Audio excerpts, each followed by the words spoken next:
Hi everyone, my name is Carrie Smith and today I will be presenting EMG patterns for forearm muscle fatigue while performing an isometric contraction. To give a little background, muscle fatigue is prevalent in both healthy and diseased populations.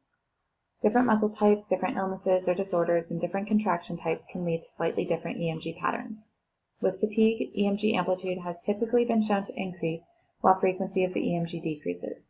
However, it has also been shown that amplitude may decrease 19 to 23% depending on the type of contraction. The purpose of this study was to examine EMG data of wrist flexors and extensors while performing a submaximal isometric contraction in standard position.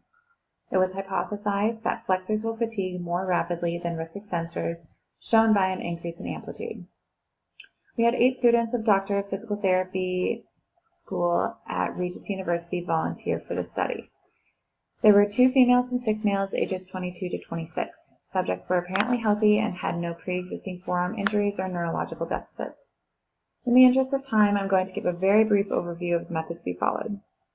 Subjects were appropriately prepared with EMG electrode placement and hand grip dynamometer sizing, shown in Figure 1 and 2. We then obtained maximal grip strength measurements.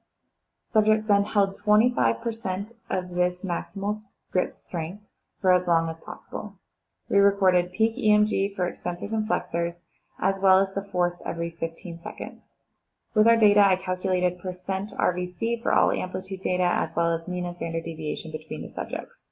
I also calculated the rate of change in amplitude and percent change from beginning to end of the protocol. It was determined that the amplitude decreased by 39% for the wrist flexors and by 9.7% for the wrist extensors, as shown in Figures 3 and 4. Based on these results, our hypothesis was partially confirmed. The wrist flexors did fatigue about 4 times faster than the wrist extensors. However, our amplitude decreased when it was expected to increase.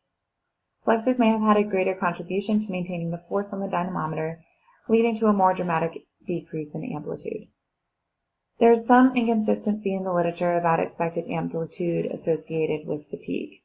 However, our data was consistent with some literature on submaximal isometric contractions. This data is important because it shows that fatigue in a muscle may be due to some form of neurological excitation decline, not just the actual contractile units of the muscle fatiguing.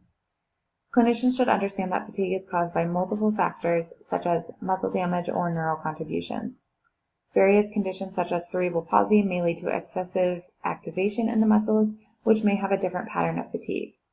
In conclusion, when addressing various patients, look at all aspects of the person when defining any protocol that might involve muscular fatigue.